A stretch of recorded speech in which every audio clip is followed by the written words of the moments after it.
MCI Communications Corporation was an American telecommunications company that was instrumental in legal and regulatory changes that led to the breakup of the AT&T monopoly of American telephony and ushered in a competitive long-distance telephone industry. It was headquartered in Washington, D.C., founded in 1963. It grew to be the second-largest long-distance provider in the U.S.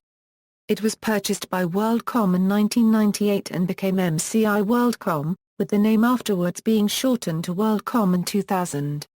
WorldCom's financial scandals and bankruptcy led that company to change its name in 2003 to MCI Incorporated. The MCI name disappeared in January 2006 after the company was bought by Verizon. As of May 2011, the MCI trademark is still maintained on MCI.com and on a subpage of Verizon.com, while the name of one of its former long-distance plans, Friends and Family, is maintained as a Verizon Wireless service offering. History. Founding. MCI was founded as Microwave Communications, Incorporated on October 3, 1963, with John D. Gookin being named the company's first president. The initial business plan was for the company to build a series of microwave relay stations between Chicago, Illinois and St. Louis, Missouri. The relay stations would then be used to interface with limited-range two-way radios used by truckers along U.S. Route 66 or by barges on the Illinois Waterway. The long-distance communications service would then be marketed to shipping companies that were too small to build their own private relay systems. In addition to the radio relay services, MCI soon made plans to offer voice, computer information, and data communication services for business customers unable to afford AT&T's Telpac service. The fledgling business began a process of raising capital and submitting applications to the Federal Communications Commission for appropriate licenses. Hearings on microwave communications' initial application between February 13, 1967 and April 19, 1967 resulted in a recommendation that the FCC approve MCI's application. Another FCC ruling that would affect the company was the June 26, 1968 ruling in the Carter phone case that deemed AT&T's rules prohibiting private two-way radio connections to a telephone network were illegal. AT&T quickly sought a reversal of the ruling, and when the FCC denied their request, brought suit against the FCC in the U.S. Court of Appeals. The FCC's decision was upheld, thus creating a new industry. Privately manufactured devices could be connected to the telephone network as long as the manufacturer met interface standards. In 1968, William G. McGowan, an investor from New York with experience in raising venture capital, met with the board of Microwave Communications to discuss financing plans for the business. As a result of meetings in June and July, Microwave Communications of America, Incorporated was incorporated on August 8, 1968 as an umbrella corporation to help build a nationwide microwave relay system.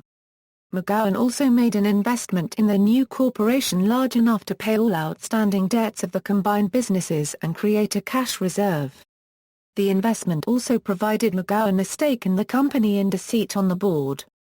Licensing and build-out. Despite a 1967 recommendation that MCI's application be approved, final authorization for MCI to begin operations was delayed until after H. Rex Lee became an FCC commissioner in October 1968. Following Lee's joining of the commission, MCI began a series of submissions including a proposal for a low-cost educational television network designed to show MCI as being more flexible to public needs than AT&T. While MCI was performing this lobbying, the President's Task Force on Communication Policy issued a report recommending that specialized common carriers be allowed free access into the private line business.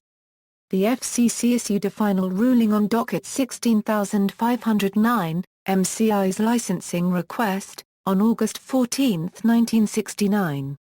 By a decision of 4-3 MCI was licensed for operation.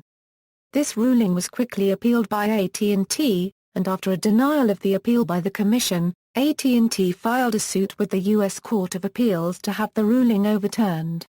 Following the FCC approval for MCI to begin building microwave relay stations between Chicago and St. Louis, Microwave Communications of America began to form subsidiary corporations and file applications with the FCC to create microwave relays between other city pairs.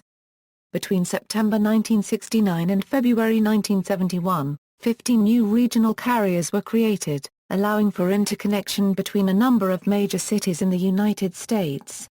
In July 1969, MICOM also purchased an equity position in Interdata, an independent regional carrier that was applying to build a microwave relay chain between New York City and Washington, D.C.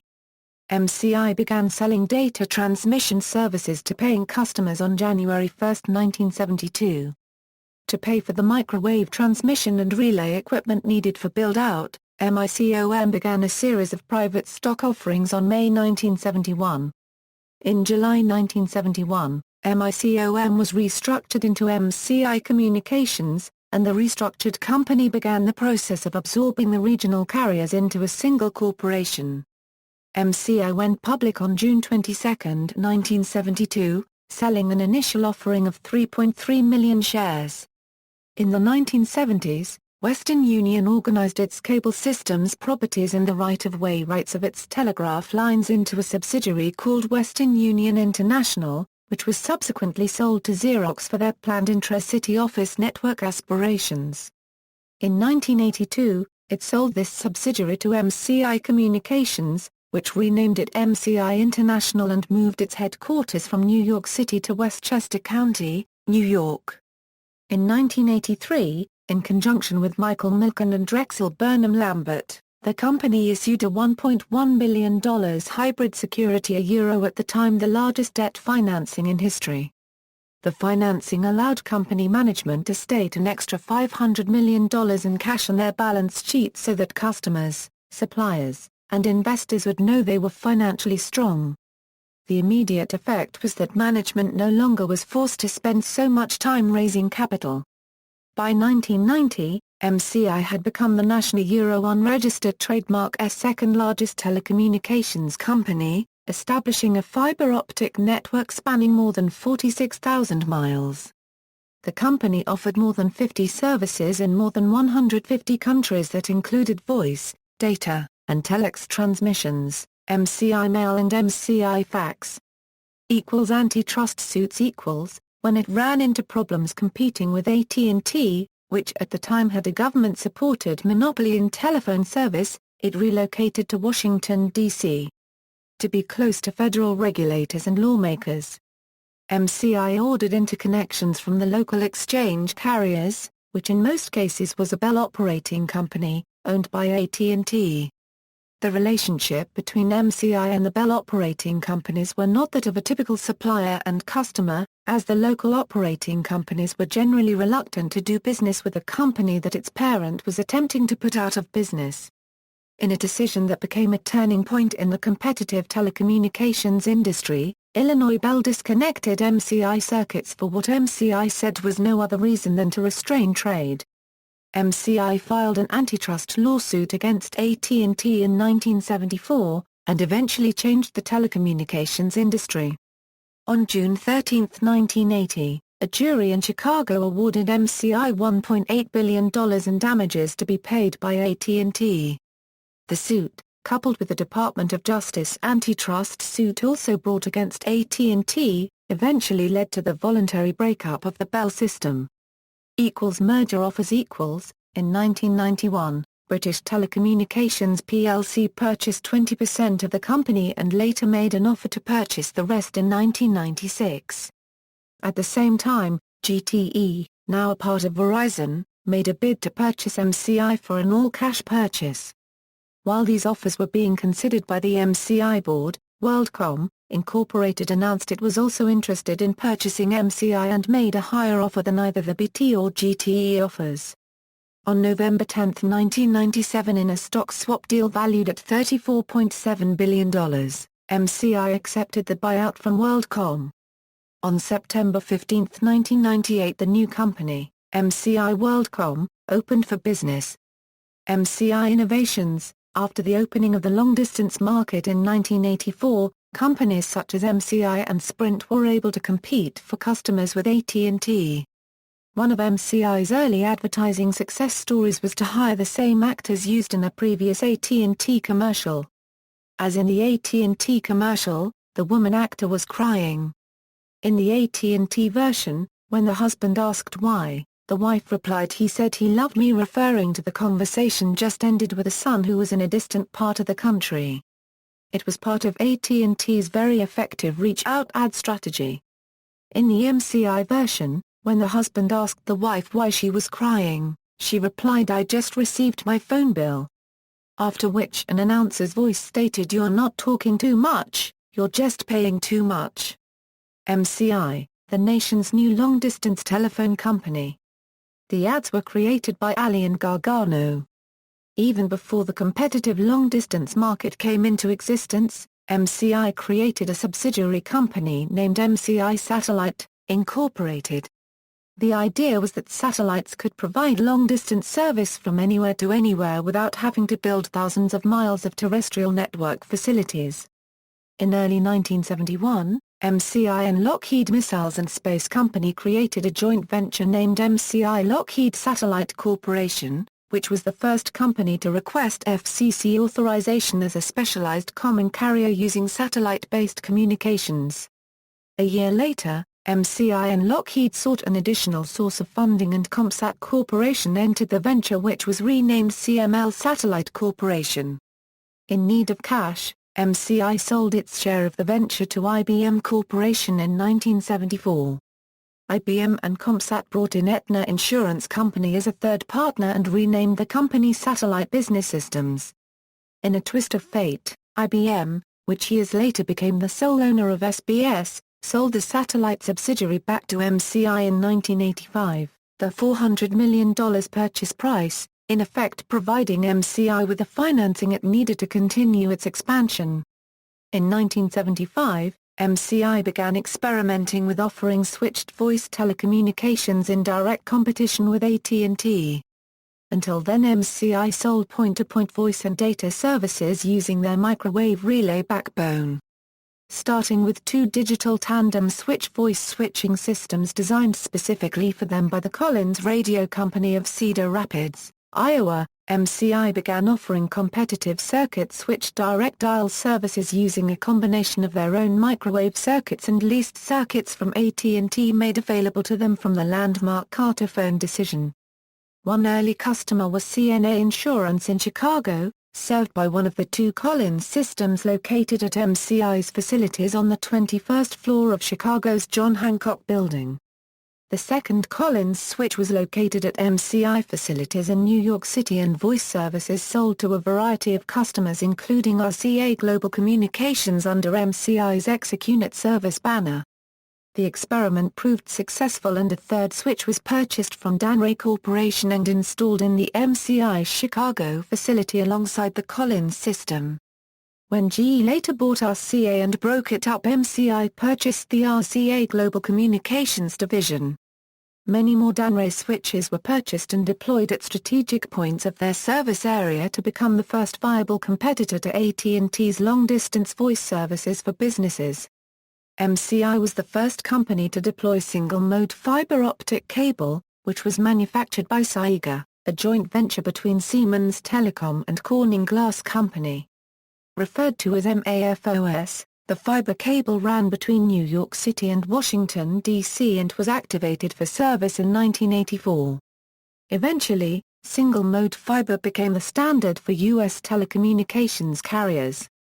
A later marketing strategy employed by MCI was the Friends and Family Plan, an early type of loyalty program. In this program, customers would receive a reduced rate when both the caller and callee were MCI customers. The company also introduced a dial-around collect calling service called 1-800 Collect. Actors Phil Hartman, Chris Rock, and Arsenio Hall starred in some of 1-800 Collect's commercials, but the most commonly used spokesperson was the fictional Eva Savialot, played by actress Alyssa Milano. The service and its associated phone number were eventually bought by another company, which as of 2014 is still offering collect call phone call services, albeit for highly inflated prices. In 1995, MCI introduced 1-800 Music Now, a short-lived telephone-based and online music store. Beginning in late 1982, MCI developed a data network using the CCI-TTX25 packet switching protocol and an electronic mail service called MCI Mail. It was launched on September 27, 1983. There were other commercially available electronic mail systems, such as IBM's Professional Office System, but they didn't interface with each other until 1989. The CCI-TTX400 standard was developed in 1984 but was not fated to play a significant role in email interconnection. During this time, Vint Cerf was Vice President of Engineering for MCI Digital Information Services and led the development of MCI Mail. In the mid-1980s, MCI partnered with IBM and Merit to respond to a National Science Foundation (NSF) proposal to develop a high-speed telecommunications network called NSF-NET. This network used the TCP/IP protocol that had been developed by the U.S. Department of Defense ARPANET and was the immediate forerunner to the Internet. In 1988, Vint Cerf was working at CNRI and obtained support from MCI and permission from the Federal Networking Council to interconnect MCI Mail with the NSF-NET. In 1989, it was the first commercial email service to do so. Immediately, most of the other commercial email providers also got permission to interconnect to the Internet, leading to their interconnection with each other. In 1994, NSF announced that it would terminate the NSF-NET operation and support the development of network access point operation to link the networks that had been interconnected by NSF-NET. NSF also proposed that an academic research network be built called the Very High Speed Backbone Network Service and MCI responded. MCI also built a separate commercial Internet service MCI.net. From 1995 to 1998, MCI's network was an integral part of the global Internet backbone. MCI Commercial Internet Service was sold to Cable and Wireless as part of the merger of MCI with WorldCom that year. MCI also attempted a try at television in the mid-1990s. They partnered with News Corporation to form American Sky Broadcasting, named after News Corp British satellite TV service. They intended to broadcast from 2 satellites at the 110-degree orbital slot.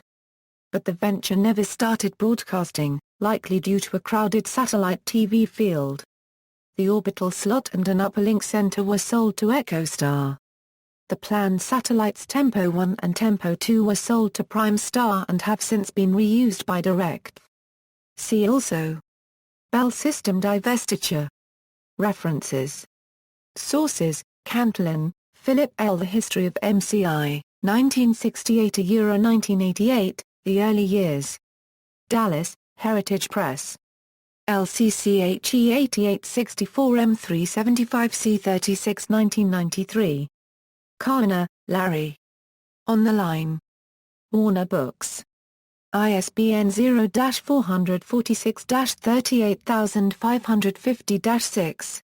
External links: MCI Incorporated at the Wayback Machine, William G. McGowan's MCI, 1968–1991.